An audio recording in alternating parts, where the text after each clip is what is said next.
Hello everyone and welcome to the Gunpla Network. I'm the Spicer and today's unboxing of 2007's high-grade GP02 comes to you courtesy of those fine folks over at Canadian Gundam. Canadian Gundam is your one-stop shop for all things Plamo and Gunpla here in North America. When you're checking out their vast catalog and placing your next order, don't forget to use the promo code Gunpla Network to save yourself 10% off. Just as I have for the last few unboxings, just going to be my general thoughts before going into the build, as opposed to a breakdown part by part, but you will still see all of the stuff that comes in the box in the video, so, you know, if that's your more your thing, watch the video. If not, just, I guess, listen to me, ramble on for the next couple of minutes. But after coming off of the unboxing of the GP01 and seeing something that was fairly old in terms of high grade, maybe not, OG model kit from the 80s or 90s, it still has kind of that vibe, right? This is very different. For only like 7 years different, which is, I know, like 10 years almost a decade, the better part of it at least. It seems very different. There are still a few concerning factors, but overall, at least from a color separation standpoint, it looks pretty solid. You do have a good variety of colors across the 8 plate, and you have a very interesting, almost like dark gray color for most of the body, as opposed to like a tan or like just an off-white. It's going to be very different to the GP01. It'd be high contrast there. Well, the red and the blue still feel much like they would on the GP01.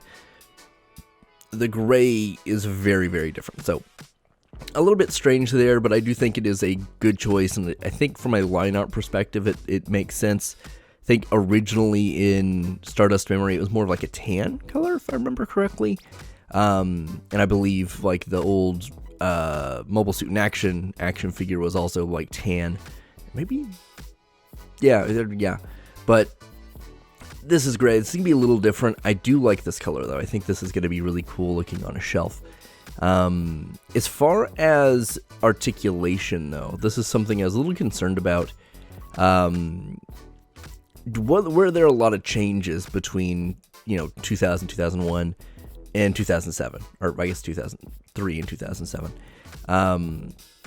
And looking at some of the stuff in here, it looks like there's been some progress made, We're probably going to get a little bit more flexibility, a little bit more kind of modern day-esque articulation or joints out of this than we were with the GP01.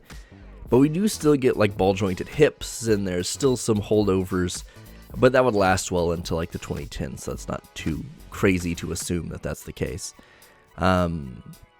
But overall, I think this is probably going to necessitate at least a little bit more, especially having the big bazooka.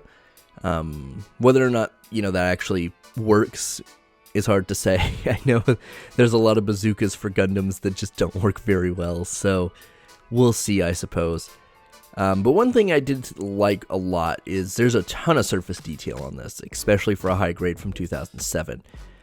This was probably one of the premier kits to come out that year, if I had to guess, just looking at how much surface detailing. I mean, is it the most elaborate? No, but for a high grade, it's pretty high up there.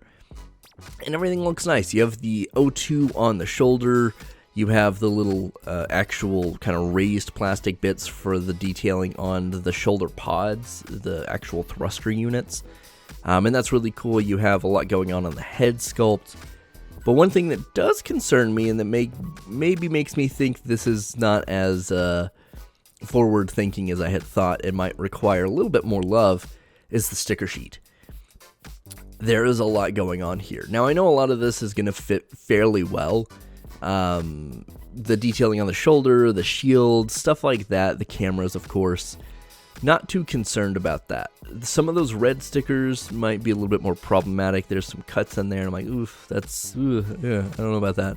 And then it looks like the sticker that's by the eyes, which, like I said, you'll see here in a moment, for what I'm assuming is like the head fan thingy.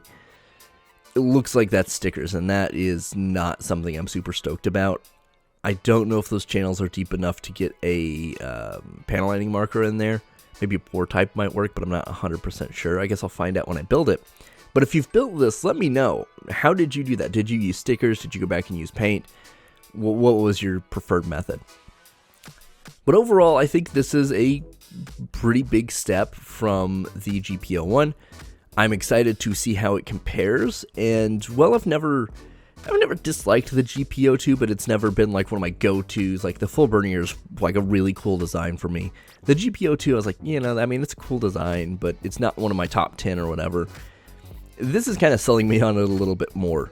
And I think a lot of it is due to that gray color. For whatever reason, that's just really drawing me in. But we'll find out when we build it and put it up against the GP01 and the GP03. But as I said before, if you've built this, you have this, or you just have any questions about this, pop them in the comments down below. I'll be down there. I'm sure a lot of other people are going to be down there. And we'll have a fun little conversation about it. Anyway, thanks for sticking with me for these 5 or so minutes. I appreciate it. My name is The Spicer. I'll see you in the next one.